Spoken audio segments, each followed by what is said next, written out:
Hi and welcome. Today we are going to bake semla, which is a Swedish, very special pastry. And it has a long story here in Sweden. Once upon a time, Sweden was actually a Catholic country until the Reformation. And they used to fast before Easter. And before the fasting, they used to eat a lot to prevent hunger, I assume. Anyway, so and from the very beginning it was made with like a bread, and they would take out the inside of the bread and put some cream and sugar in it. That was it. Later we had the privilege of having nuts, and it developed to be almond paste that we put first. We take out the inside, we put the almond paste, and then fill it with cream and put a hat on and put confectionery sugar on top. So this is how we eat it today. And it is eaten exactly as it is, or some also prefer to eat it together with very hot milk. So they put it in almost a soup bowl and surrounded by hot milk, and they put this pastry in it and eat it together with cinnamon. My husband prefers that way. I eat it as it is, so you can serve it any way you like.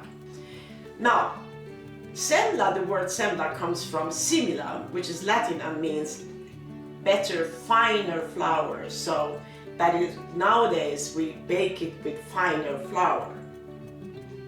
In Sweden we have something that's called special wheat flour that we use, but you can use cake flour if you want to bake this. So that would be, I think, equivalent to it. Now, as I told you that we were Catholics and so on, but there is a funny story about this, which is actually true.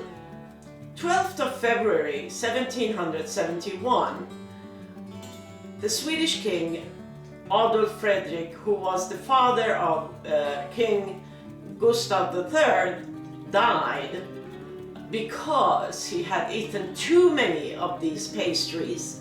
Well, maybe not exactly true, because in the bulletin that information they gave the public afterwards, it said that the king had died because of indigestion, and then they started mentioning all the things that he had eaten. It was all kind of stuff, and it was so many things, all different kind of things, that it was just impossible. I mean, anyone would have just fallen to death, actually. So this fasting really was not about eating too much beforehand, but that's how it was. Anyway, it is Catholicism disappeared from Sweden after Reformation, but semla is still there. And it's very loved. So we sell a lot. I mean, people eat 4 or 5 at least a year per person here. So it's there are 40 million sold here in Sweden, and we are only 10 million in this country. So it's a lot. And then we haven't taken into consideration that people actually bake a lot at home as well. So we love that thing.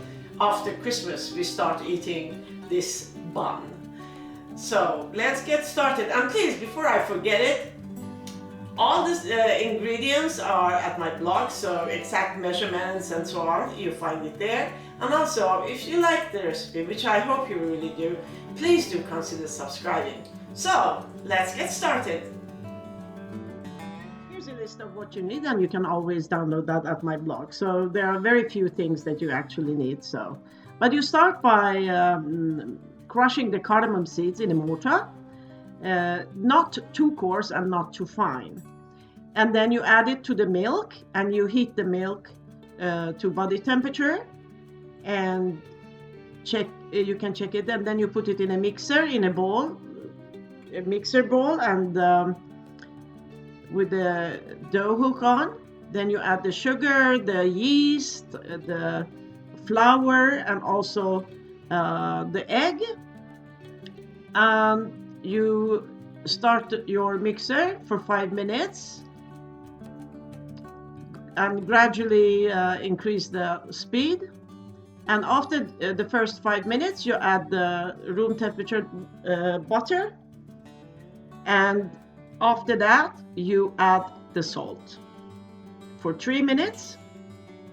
Then the dough has come together and it's just ready to go. Meanwhile, you can grease a bowl with oil and transfer the dough into that, and put it in, cover it and put it in a proving cabinet.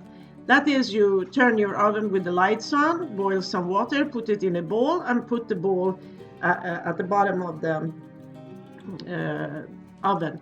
And after the first rise, that is 45 minutes, you weigh the dough and divide it by 6. Or if you are used to dividing it just by looking at it, you can do that. But I weigh them so I have the exact amount. And then you roll them smoothly, very easy, and put them on a cookie sheet with the parchment paper, and leave it for another 45 to 60 minutes to proof to rise to the double the size during that time. And then you here they are double in size, and you brush them with egg wash, which is egg and a splash of water. And then bake it in the oven for something in between 8 to 10 minutes until they have a wonderful color like this. And now you just let them cool. Whisk 3 deciliters of whipping cream mixed with a little bit of a ground cardamom, just a splash, a pinch or two. And then you also put your almond paste together with the inside of the bun. So you cut a lid and take out the inside crumb of, and then you splash of milk and you mix it until you get a very, very smooth dough, not too soft nor too hard. And you just check it and then taste it, of course, to see if it suits you. You can increase, and then you fill it in the buns, and then you sprinkle the whipping cream on top like this. Wonderful! Oh my God, I can't wait until eating this. And then you cut the lids like a triangle and put it as a lid on top. And then finally, what is left to do is to put some icing sugar on top of all of that, and then it's ready to serve. Really wonderful. I just tell you, it's heaven. As we say in Iran, Nushe Jan, or enjoy.